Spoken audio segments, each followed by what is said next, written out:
बूढ़े किसान की कहानी। रामू नाम का एक बूढ़ा किसान अपने गांव के सबसे मेहनती और ईमानदार व्यक्ति के रूप में जाना जाता था। वह बचपन से ही अपने परिवार की जमीन पर काम करता आ रहा था। उसकी जिंदगी का हर दिन खेतों और फसलों के बीच बीतता था। रामू ने अपने जीवन में बहुत संघर्ष किए थे। गरीबी, मौसम की मार और कठिन परिस्थितियों के बावजूद उसने कभी हार नहीं मानी। वह हर सुबह सूरज उगने से पहले उठता और खेतों में दिन भर मेहनत करता। रामू के 3 बेटे थे जो अब बड़े हो चुके थे और शहर में जाकर नौकरी करने लगे थे। वे अक्सर अपने पिता से कहते, बाबा, अब आप आराम करो, हम कमाते हैं, आपको मेहनत करने की जरूरत नहीं है। लेकिन रामू का जवाब हमेशा एक ही होता, यह खेत मेरी जिंदगी है। जब तक मेरा शरीर साथ देगा, मैं इनसे दूर नहीं हो सकता। समय के साथ रामू की उम्र बढ़ती गई और उसका शरीर कमजोर हो गया। पहले जो काम वह आसानी से कर लेता था, अब वही काम उसके लिए कठिन हो गए थे।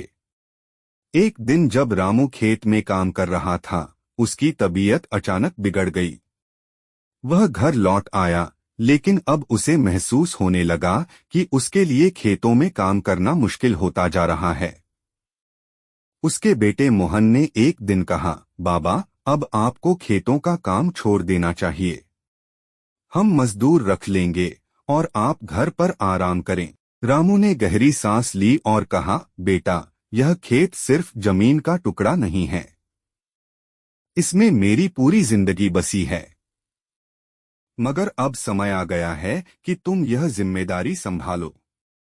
मोहन ने अपने पिता की बात मानी और खेतों का कामकाज संभाल लिया। रामू अब ज्यादातर समय घर पर ही बिताने लगा, लेकिन उसकी आत्मा हमेशा खेतों में ही रहती थी।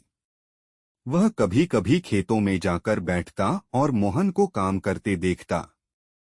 उसे गर्व महसूस होता कि उसका बेटा उसकी विरासत को इतनी मेहनत और लगन से संभाल रहा है। एक दिन गांव में भारी बारिश और तूफान आ गया, जिससे फसलें बर्बाद हो गईं।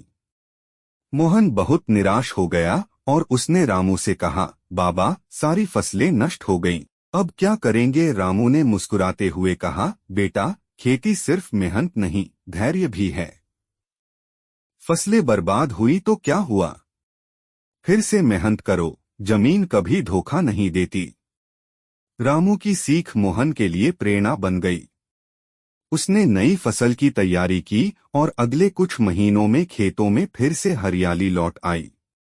रामू के जीवन की मेहनत और धैर्य का फल मोहन को भी मिलने लगा। रामू ने अपनी आखिरी सांसें लेते वक्त मोहन से कहा, बेटा, ये खेत अब तुम्हारी जिम्मेदारी हैं।